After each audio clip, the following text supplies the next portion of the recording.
Hey guys, I'm Filup Molina, and this is my friend Kyle. Hi, I'm Kyle. I'm the new kid at school. Yay! We enlisted his help. He's gonna go over some of the characters. I am too. And we've learned so much very recently about who these people are. Saw Gerrera and Galen Erso and all these details. Oh, and also, I mean, it's not only who they are, but... It's like who they might actually be. Yeah. It's like how on Reddit, everyone's like, he's Snoke, except young. It's kind of that thing. I kind of really... Yeah, every character is Snoke.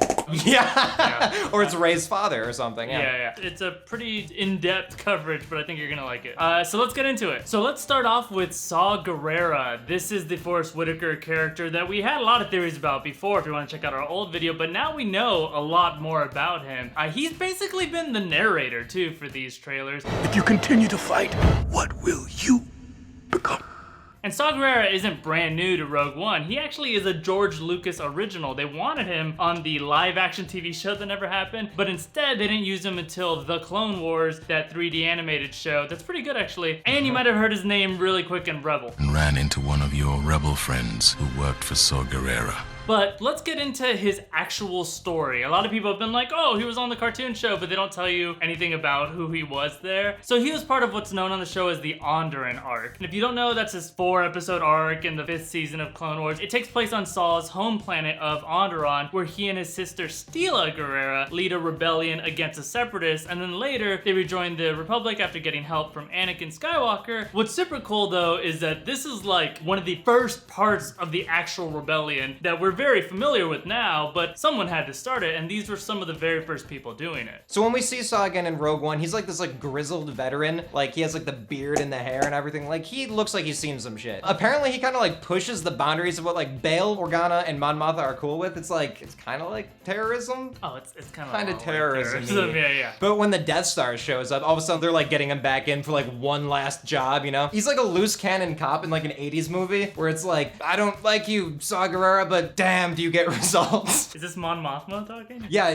she's like smoking a stogie. Damn you, Gerrera!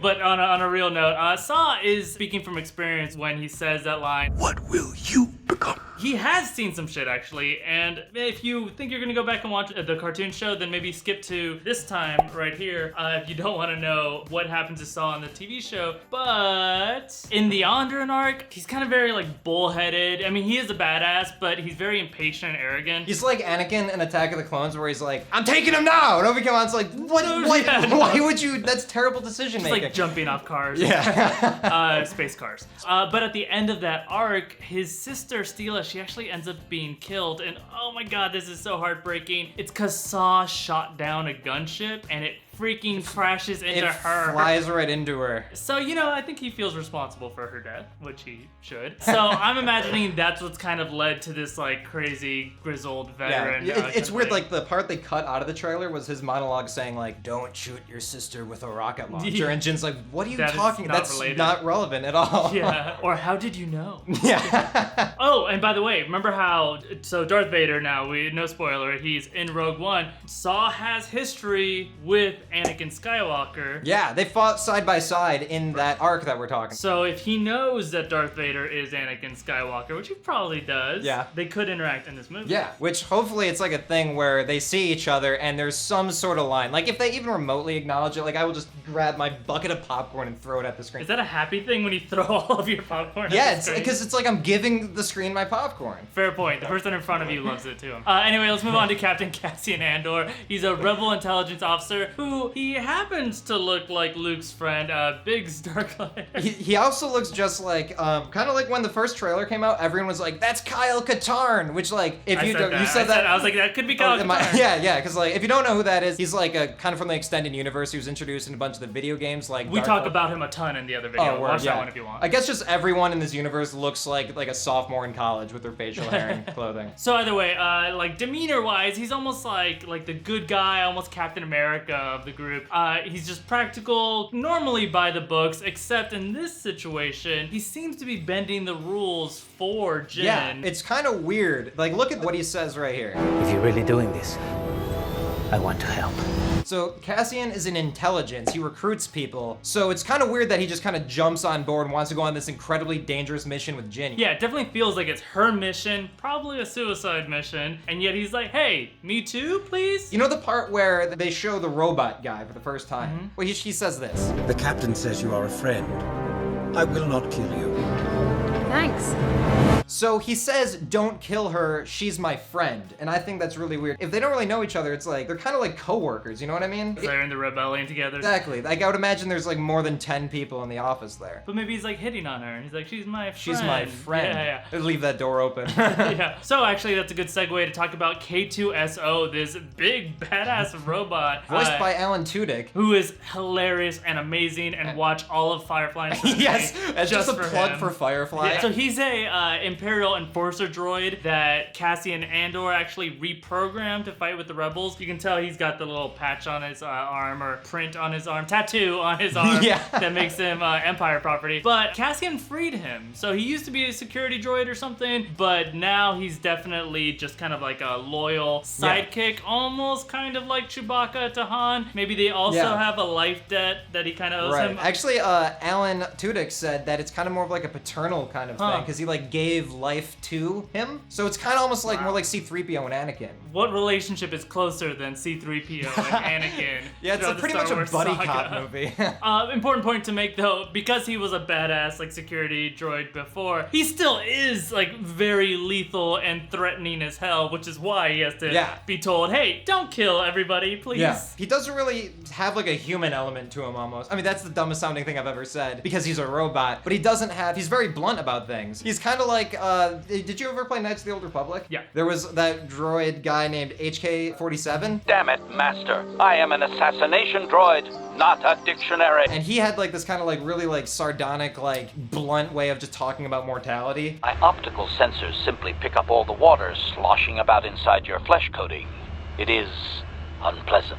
Yeah, he's no longer in the extended universe, so this is like the closest we could get to seeing him on screen. Can't have a normal droid. He has to be like, I'm HK-47. What? Yeah, he doesn't have a southern accent. Southern for some reason. I'm a simple southern droid. So check out actually this clip where this wasn't in any of the trailers, but he refuses to like carry anyone's bag too. Yeah. He has truly been freed, so I guess that makes sense. Also, this new trailer gave us the first real look at Bodi Rook, which is actually one of the main characters that we haven't seen too much from. He's kind of the pilot of the group. He was also kind of like the droid guy. He jumped ship from being the Empire to help out the rebellion as well. Same tattoo. Same tattoos. They got matching tattoos. Yeah. I don't think it's a tattoo when it's on your clothes. Yeah. But whatever. I think he's super interesting because in Star Wars, every character is kind of like the best starfighter in the world. Like, I'm the best pilot in the galaxy, but he's just like, hi, I'm kind of like the truck driver of the galaxy. Like, he literally described his character that way. Yeah, Riz Ahmed did, which, by the way, Riz Ahmed, if you're watching The Night Of, he's amazing. He's so different. That's the same guy? That's the same freaking guy. Oh my God. That's how amazing this guy is. And on top of everything, he's British. So he's I was like hiding a researching this accent. video, didn't make that connection. He's also in a bunch of other stuff. He's so good. But something else about him here in this movie, he's not a happy-go-lucky guy. In fact, he seems kind of like a jerk, at least according to the descriptions that leaked so far. Which is totally perfect for a movie where you get kind of like the outlaws or whatever, and you put them together, and like former Empire pilots and droids and stuff. You don't want this like, we are really great at teamwork. Right, yeah. Like, you want a group that kind of is ragtag and, you know. An unlikely group of misfits is what we're looking for. Yeah, like some sort of suicide squad. Moving on. Also, I don't think that they kind of went to the planet for him. I think they weren't like, let's go find that truck driver. I think he You mean to recruit him to be on the team? Exactly, yeah. I think he just kind of got swept up in it. I think even Riz Ahmed kind of, led us on to believe that in one of the interviews. He said something along the lines of, a passion was ignited in his character, which I would imagine is him deciding to go, F you, Empire, I'm being a pilot for these guys. Maybe he helps them escape. And then just becomes part of the team because you can't really jump out of it at that point. Yeah. But up next, our next character talked about, well, all these names, by the way, the pronunciation pronunciations aren't official yet. I think it's Baze Malbus. I think his name is Deadshot. No, he is though an assassin. He kind of, even if you imagine him with a helmet or something, kind of looks like everybody's favorite assassin, Boba Fett. So his home world is Jedha. We had that line in the trailer. We destroyed our home. Kind of like, okay, Jedha, I don't know if it's gonna do so well, but it seems like that's why he goes down this road of even more violence than he probably is used to. That's why an assassin might join up with the rebels. Right, and I think it is important to keep in mind, like when you look at this guy, like he is the image of violence, right? Yeah. He's got his weapon is a heavy blaster Yeah, cannon. it's like a proton pack on it too. He's definitely like built for violence and probably not religion, even though that's what Jedha is known for. It's kind of like a mecca to the Jedi. So it's very interesting who they pair him with consistently throughout the movie. It's that Chirrut guy who is super spiritual. All is as the Force wills it. He's almost like a monk warrior. Chirrut is in a lot of ways like the opposite of Baze. Instant opposite. Yeah, he's blind, he's he's all spiritual. His only weapon is a bow staff, which is probably the polar opposite of a heavy repeater cannon. Yet he's the one that we see kicking the most ass in the trailer. Yeah, no, when I first saw him, I thought he was like a Force guy. I thought he was Force sensitive, but it turns out he isn't. He turns out he just like worships the Force, like a religion, you know? Right. It reminds me of various people, like supposedly Maz Kanata. We're not sure if she's Force sensitive or not, but also Lor San Tekka is like someone who's always been a supporter of the Force. Lor San Tekka, by the way, is a member of a kind of religion that is adjacent to the Force. You don't have to be Force sensitive to be part of it. The idea being that when the Empire took over, took care of all the Jedi, they said the Jedi were bad guys. People had to go underground if they still wanted to keep in touch with the Force. So there was this whole underground religion called the Church of the Force. And that was what Lor San Tekka did. I'm hoping that they even name drop it in this movie. Yeah, there's a good chance that they could connect the Force? kind of the original trilogy through Rogue One to the new trilogy through this Chirrut character. Yeah, when I saw Force Awakens, I wondered, well, who is this Lor San Tekka guy? But he was pretty important with this kind of thing. It'd be cool to see maybe a cameo from him. Oh, definitely. He'd be the right age. That brings us to the guy who has the coolest name in the entire movie, Orson Krennic. Director Orson Krennic. So we know Darth Vader is in this movie, but the main antagonist is this Orson Krennic guy. This is the guy that when we first saw him in all white, we were like, who? Oh, well, in our video, which you guys can check out again, we were like, could this be freaking Thrawn? Yeah. Which, again, Thrawn is apparently not in this movie. It's worth watching that other video just so you can hear this guy's story. He's such a badass, Grand Admiral Thrawn. And while he's not going to be in this movie, they did just announce he's coming to the cartoon show. Yeah, this fall, I think he's making his new extended universe debut. On Rebels. Yeah. Either way, the fact that they have the main villain of this dressed as one of the most iconic Star Wars villains, you kind of attach a lot of that emotional baggage to that. It's kind of like how Kylo Ren is kind of Darth Vader-y in a way you can't really put your finger on, so you just I can put my finger all over it. It's it's the voice, it's the mask, it's the cloak. Yeah. We know that Orson Krennic is trying to get in good with Emperor Palpatine. When you're kind of up high in like the leadership with the bad guys in the Empire, it kind of gets like a little cutthroat. I find your lack of faith disturbing. Enough of this.